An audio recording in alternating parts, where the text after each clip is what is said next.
What's going on to all my Sci-Fi Foundation fans out there, and welcome back to my channel, Movie Files. Elliot back again, breaking down the latest episode of Apple TV Plus Foundation. We're talking episode 4, which was titled Barbarians at the Gate, an episode in which we learn why the Anacreons are on the planet of Terminus, but more importantly, we see this internal conflict amongst the brothers and how it can infect the Empire and crumble from within. We're breaking it all down here in this spoiler review, but before we dive into it, make sure you're checking me out on all my other social media accounts. If you all are new to the channel, well, welcome to the community. Consider subscribing and hitting that notification bell. That way you can get the alert for when I drop new content. If you enjoyed this spoiler review, or make sure to like and share the review. It helps out the channel a lot, but also appreciate the support. And in those comments, let's break down this 4th episode together. Let's talk about your pros, your cons, of course, your thoughts and theories for the weeks ahead. But let's talk about this 4th episode for a second in regards to you all's thoughts on this internal conflict amongst the brothers and how that can affect the Empire. But also, we checked in with Terminus and we learned about the Anacreons and their plan and why they're there and who the leader is and why she's there and who she's connected to. And the big thing is, Selden, is Salvor a part of his plan? Let's talk about it in the comments below. So just my quick thoughts real quick. I thought this episode was fantastic. I've been really enjoying the story, the narrative, the characters, the world building, the direction, the cinematography, the score. It's all really working for me, but I can't neglect my book readers. I have read the comments, and I know a lot of people that read the books haven't been the biggest fan of the show so far because they feel like it hasn't done justice to the novels that came before. And I completely understand where they're coming from. As someone that has read comics and has read some novels that have made their way to the big screen, or in this case a small screen, it hurts to see inside when the things you've read and characters you love aren't being translated to the way that you would hope it to be. But sometimes it's so hard, but sometimes we got to do it. We got to separate that and just kind of take from what the creators are giving us. Now again, I know that people have just problems with the show regarding like some of the performances, the dialogue, the structure of the show. I completely understand that. But for the people that just like, it's not the book, so I don't like it. I know it can be hard, but let me just know your thoughts again, positively, negatively. How are you feeling about the show? But more importantly, how you feel about this 4th episode. And let's talk about it as a community in the comments. So let's break down this 4th episode as we open up with Brother Dawn, who's, I guess, testing the limits of what he's capable of doing. I don't think it's necessarily him wanting to take his own life, but I think it does kind of speak to the mental fortitude and showing the conflict amongst the brothers and how that's going to affect the Empire. But we see him jumping out of the window only to be stopped by a force field, which again shows you they can't be harmed. It's all a part of this plan. But let's transition to one of the things that I think even with the book readers can agree with this. This show is beautifully shot, and we go to this planet that is just like covered in just a desert. It looks like Game of Thrones and Dune all in one. But we see that they are having the funeral for their leader Proxima, and they have to pick their successor, which we'll talk about here in a second. But again, that shot of it was kind of Amazonian, Greek-like, the way they were shooting off the fireworks into the space. It was just a beautiful shot. This show is absolutely gorgeous. But let's get into, again, this conversation at hand regarding this force field as the Emperor and Brother Day is trying to pleasure himself, but she can't touch him. And we see a little bit of understanding, again, this force field that protects them. But his attention is needed elsewhere as, again, we talk about this funeral with Proxima, and it's time to pick her successor as there is rumblings around town about Hanama, I think was the character's name, who we didn't meet in this episode, but I assume we're going to meet her in the future. But she is going against the decision of the emperors, which isn't a good thing for them. So I'm really looking forward to meeting this Hanama character and why she doesn't want to take the advice of the emperors. Again, I know my book readers are probably familiar with her, but I'm really excited to learn more about that planet. The desert looks beautiful, but why is she revolting against her emperors? That's something I'm looking forward to. But let's get into this really interesting conversation amongst the brothers regarding not having souls and people outside of their inner circle not knowing they have souls, how that can crumble from within and crumble for the Empire. If they're not human, how can we trust these people that are soulless? And that kind of speaks to the condition of the Empire and this conflict, because again, we see Brother Dawn, he's at odds right now with his older brothers, and I think that he's so inexperienced that he wants to go against the grain. He wants to go against the traditions, which again will cause conflict amongst these brothers, which will slowly but surely crumble the Empire from within. So that's something I'm really looking forward to seeing, this conflict amongst these brothers. But let's check in with Terminus as Salvor is talking to the Anacreons who want to take over Terminus, but more particularly, they want to know what's in that vault, and they want their general, their warden, to take them to the vault as we meet the leader. Her name is Farah, and we see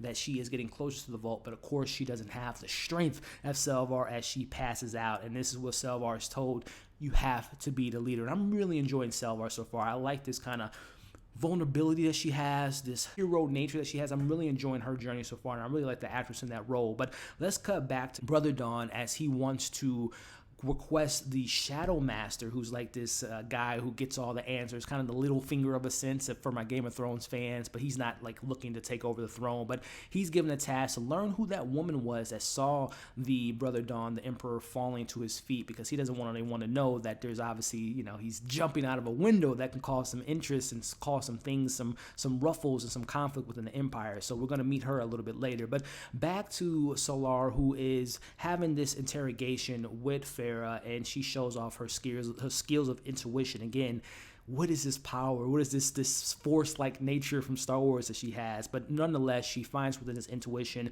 the past of Farah and how she's lost her people, how, as we know with episode 2, her whole planet was exploded, so she's lost her brother, her mom, her dad, her whole family just dissipated right in front of her life, and we can kind of understand where she's coming from, just kind of this hard nature of this character. But we learn that she is the Grand Huntress of the Arnacrians, which I don't know what that means, but it sounds like she's a pretty badass warrior. She's the leader of their army per se, so I'm really looking forward to meeting her, because she was really cool. She reminded me, again, going back to Game of Thrones, kind of like Darth Raki, and just kind of has that warrior type of nature to her. So I'm really looking forward to meeting more about this Farah character and seeing her in action. But I love this back and forth between Farah and Lewis as she reminds him, you and me, your people and my people are kind of two of the same, because we ultimately answer to the Empire, and we are ultimately going to be taken out by both of them. We're just on different speeds, different timelines, and she believes that it's just a matter of time before Terminus is decimated by the Emperor, which we kind of get that inkling in this episode. But again, I love that dialogue, and she's just saying like, yeah, you guys think you're at a higher power, your planet hasn't been decimated like mine, but it's just a matter of time, which I really love that back and forth there. I love that Cara Farah. But more of the conflict amongst those brothers that I was talking about earlier, as Brother Dave believes that Harry's predictions are starting to come true, but we know that 35 years ago, the Emperor who was in position didn't want to hear it, doesn't want to hear it today. He refuses to believe that a man from the grave, his predictions are coming true. So I love, again, just the transition from when we first met these brothers to how they are older, and just, again, they just want to neglect what Harry's predictions were. And Harry's predictions are coming true so far. But we meet this gardener who saw Brother Dawn jump out of the window by the name of Azura, as she is giving him a gift, and it's a leaf that's going to heal him. And you can obviously see, and I've seen enough TV shows and movies and know they're going to have a romance. This Azura character and Brother Dave will have this romance, and I can just see this clone who doesn't have a soul falling in love with this human girl, and how that's going to cause conflict with them amongst the brothers as well. And maybe they're going to probably have that Azura character be killed, or have the Shadow Master kill her. I can see those storylines easily kind of come into the future, but let me know what you all think about that plot. But going back to Terminus, as the people on Terminus are preparing to fight and they see that the fight is coming their way, and Salvor is traveling. She's mind traveling to the Imperial Library, and she sees that same boy that she saw last week. And my question is, who is this boy? How is she able to mind travel to the library? What's going on there? Again, I know my book readers are very in tune to this, but it's really fascinating to know what is so special about her, and why does she have these abilities that no one else seems to have. Is really intriguing, and I can't wait to find out. But Emperor Day, we see that he questions his brother, his older brother, Dusk, his mathematicians that have been studying Harry's work for the last 35 years. And I'm telling you all, the research scene was so fantastic.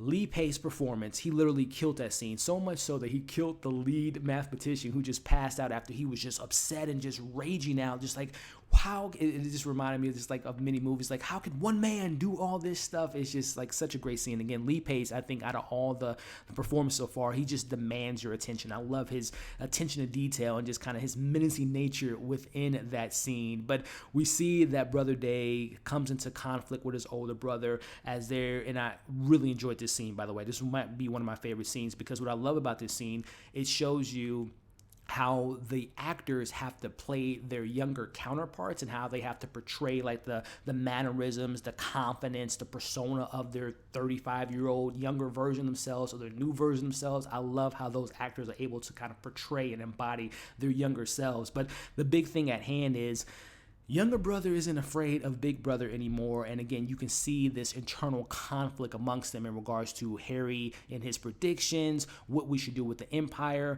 the brother Dawn and his young love. It's going to be a lot of conflict amongst this generation of clones, and I'm really here for it. I'm really enjoying the performances. But meanwhile, we see that brother Dawn is spying on this young lady who is also being spied by the Shadow Master, which I predict the Shadow Master might want to kill her once he slowly but surely falls in love with her. That's something that I look forward to seeing, that conflict. But we end the episode with Farah as she tells them why she's on Terminus. She wants that ship to take to her people who are in need. They don't have tech. They don't have ships like they do on Terminus. So she needs this ship to provide for her people. So she's not there for menacing causes. She's not there for vengeance or what happened to her people. To a certain extent, obviously she's upset with the Emperor, but she doesn't have beef with Terminus people. She just wants their resources to help her own people, which again, I just love that character. I love what she has to offer so far. I'm really excited to learn more about her. But the question gets posed in regards to Salvor. Is she a part of Seldon's plans? And how we see, and it ends with the